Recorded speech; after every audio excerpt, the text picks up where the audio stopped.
everyone, welcome back to Alt Baking Bootcamp, your crash course in healthier baking.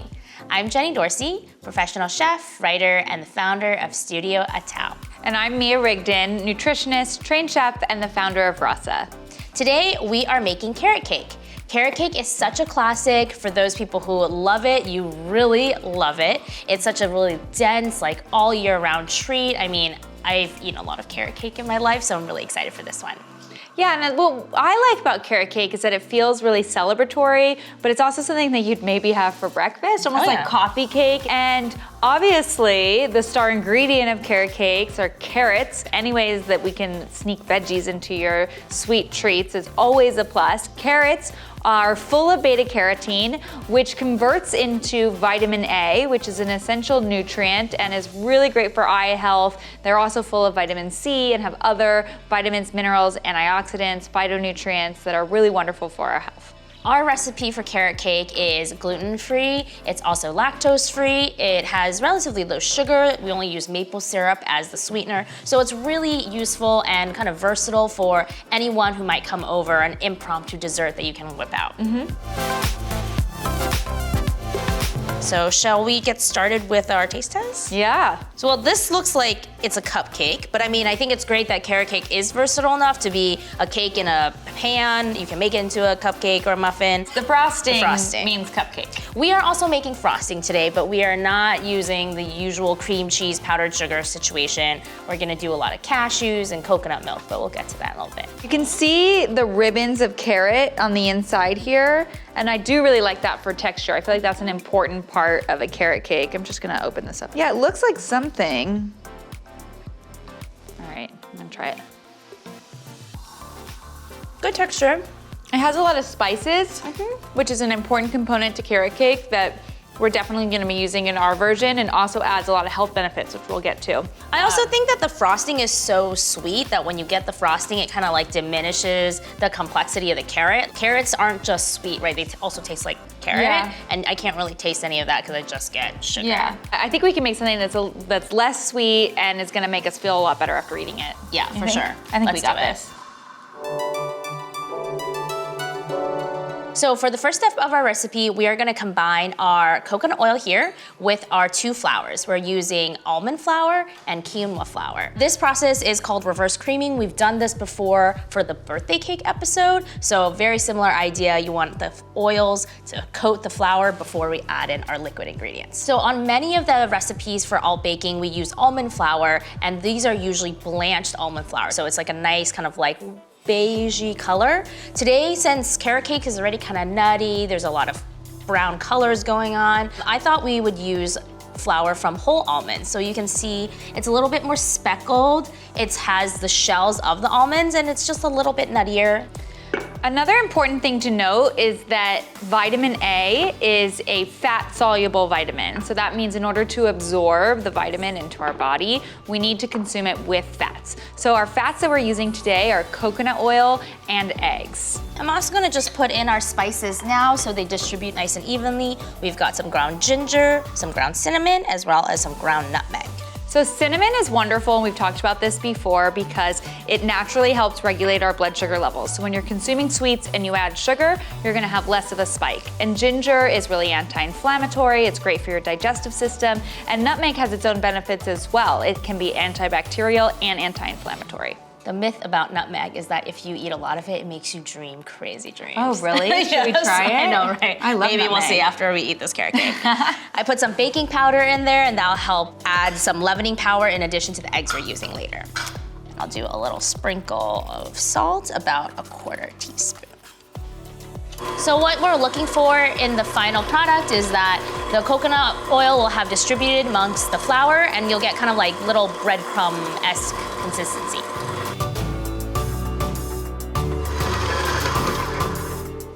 So that looks pretty good. And then now I'm gonna add in our wet ingredients. So first, 3 eggs. So we use the eggs a lot on Alt Baking Bootcamp, and you can always substitute these for a flax egg if you have an egg intolerance or you wanna make this recipe vegan. But eggs are a great source of omega-3 fatty acids and protein. We always recommend buying organic pasture-raised eggs when you can. And then I'm also going in with our maple syrup. I like maple syrup in this recipe since it has a little bit of that like caramel, toasty notes. You can also sub honey or a different liquid sweetener, but yeah, I think maple syrup's really nice. All right.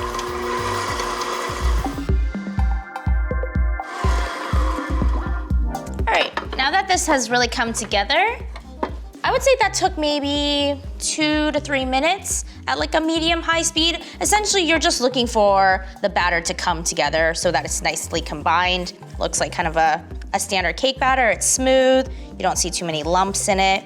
I love the speckles though from the wholemeal almond flour. Now I'm gonna add our signature ingredient, our carrots. We'll do a quick carrot grating demo first. When grating carrots, you do not have to peel them. So if you buy them fresh and organic and just give them a good wash, there's no reason that you can't eat the outside. We just have a box grater here. It's a really simple kitchen tool.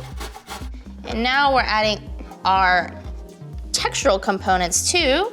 We have some like chopped up walnuts. You can sub any nut you like, or if you don't like nuts, you don't have to add nuts. And walnuts I love because they're really high in protein for nuts, and they're also a great source of omega-3 fatty acids like the eggs that we're using as well. And omega-3s are really anti-inflammatory. We also added some golden raisins. I really like golden raisins because I think they're a little bit milder than regular raisins and have kind of a, I don't know, like a more bright top note, but you can use regular raisins, you can use currants, whatever your heart desires. Yeah, and the nice thing about adding raisins to this recipe is that we've cut down the sugar massively from the original, and so the raisins are gonna give you a hint of sweetness without having to add extra sugars. Plus, we'll have a frosting for this, so there's no reason to have so much sugar in the base cake. Yeah. So now we have our combined cake batter. Looks pretty good. So we just have an 8-inch springform cake pan. You can also just use a regular cake pan. It doesn't have to be springform for this, but I'm just very attached to my springform, so I force everyone to use it. I've lined this with our little parchment paper, and I'm gonna just do a little coconut spray so the cake doesn't stick. We wanna spray the sides as well. This is gonna help us get the cake out really easily so you get those nice clean edges. And I also like to dust with a little bit of like whatever flour you end up using in the recipe. You wanna make sure to dust the sides as well. Essentially what you're doing is giving like little, I call them like little ladders for your cake as it's rising to kind of grab onto the dusted edges and just keep rising. That looks so good. It smells really good. So the cake batter is filling about 1/4 of the way up the cake pan, and it's gonna rise pretty significantly. If you want like a smoother top, what I like to do is simply just tap it down. That gets rid of the air bubbles as well. So we're just gonna put this in the oven at 350 for about 40-45 minutes until we can test it with our little cake tester and nothing sticks to it. Our cake's in the oven, so we've got plenty of time to make our frosting. We're using somewhat of a similar process as we did with the cheesecake a few episodes ago.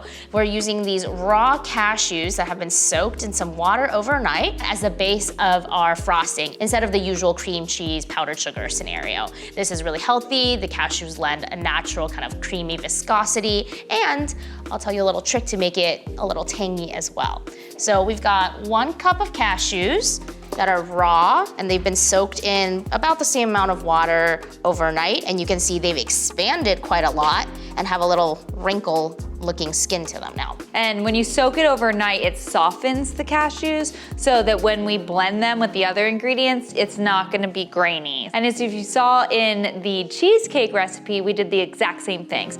But if you forgot to soak your cashews, which does happen, you can use hot water and just leave it for 10 minutes. I think this works a little bit better, and also soaking them overnight is going to preserve the nutrient quality where the boiling water won't. So this is a slightly better method in my opinion, but we've got a cheat for you just in case. You can also use macadamia nuts for the frosting, which is super delicious, but macadamia nuts are really expensive, so the cashews work just as well. And essentially what we're doing here is, this is the same process as making cashew milk, except for instead of adding water in here, we are adding all these other ingredients, and it's gonna be less liquidy, so it'll have more of a frosting consistency. So now that we have the cashews in here, we're gonna put in some coconut milk. So that comes from a can. So that is the full fat, unsweetened coconut milk that we've used in the past. Make sure that you get a BPA-free can. We also have some maple syrup. I'm gonna add a little vanilla extract in here. A little sprinkle of salt. Again, salt always accentuates the sweetness, and we're gonna zest a lemon. The lemon, I think, gives it that cream cheesy tanginess that we're trying to replicate here. Also, if you're feeling really fancy, you could use a Meyer lemon, which has Meyer a nice like fragrance to it too. Yeah, it's kind of herbaceous. And as you may have noticed in our lemon bar episode, the zest of the lemon has different nutrients than the juice. So right now we're getting a lot of the essential oils that you get in the zest, and that really adds that lemon fragrance and also that nice yellow color. And for our final ingredient, we've got a little bit of apple cider vinegar. This adds that kind of like weird, funky tanginess that you're used to in cream cheese. I think this gives this cashew frosting like something extra, so you feel like you're eating a regular cream cheese frosting. All right, we're just gonna blend this. This will thicken out considerably, so you'll probably have to scrape it a little bit. If you want your frosting to be thicker or thinner, you can also add a little bit more liquid, or if you want it to thicken up a little bit more, some people add a touch of coconut oil and let it set in the fridge. So you've got some options.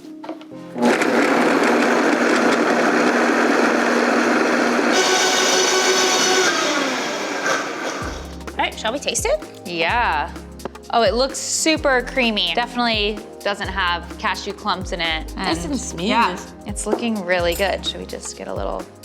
Oh, that's excellent. That's great. I love it. I can really taste the lemon zest. It's not overly sweet, but it's really, really smooth. I think it's gonna be awesome on top of this cake. Honestly, if you didn't tell me this was cashew frosting, I probably wouldn't really notice. No. Like, I'd be like, oh, frosting. No. Yeah.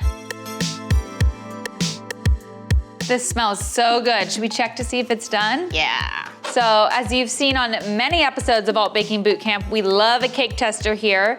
So you're just gonna insert it in the middle and see if it comes out clean, which it does. So that means it's ready. Awesome. So now we probably just wanna let it cool for probably about 20 minutes. We wanna let it cool completely before we frost it. Yes. And eat it. Yes. Most important part. All right, now that this cake is totally cool, I'm just gonna run a knife along the edges and remove it out of the spring form. Looks pretty good. See how easily that comes out? Oh, wow, that looks great. And now, because we had our parchment paper underneath, this also lifts very easily off. Whoop. So kind of like our birthday cake episode, this doesn't have to be the most perfect frost job. But you wanna start in the middle and then work your way out to the sides. And as you see, just that 1 cup of cashews made so much frosting. This is plenty for this recipe. And so you could save the extra if you wanted, because this is a wonderful vegan frosting alternative that could be used in so many different applications. All right, how does that look? That looks great. Oh, thank you. I'm so excited to try this. I can see like the carrots and the raisins and the walnuts in there, and I love all the texture from that whole almond flour. This looks so good. That is delicious. It's super nutty. It's really nutty. It's the perfect amount of sweetness. Like it definitely feels like a dessert, but I could totally have this with some coffee in the morning. And the frosting definitely has a nice tanginess and sweetness to it, but it's not overpowering like the original was. I feel like the frosting actually adds to the carrot cake instead of making it just really sweet. This is so good. Eat it all myself. That's a great way to eat frosting. I know. Well, thank you guys so much for watching this episode of Alt Baking Bootcamp. The recipe is listed below if you missed anything. And if you have any questions, comments, you want to share anything, Jenny and I are monitoring this. So please let us know how your carrot cake turns out and how you use all that extra frosting. We also love to create new recipes for you, so please let us know if there are certain things that you're dying to try or things that you haven't been able to find readily online, because we will be happy to create something original just for you. We love healthifying these recipes, so your favorite baked goods, no matter how indulgent they are, Jenny and I are ready for the challenge, so hit us up. Thanks so much. We'll catch you next time. See ya.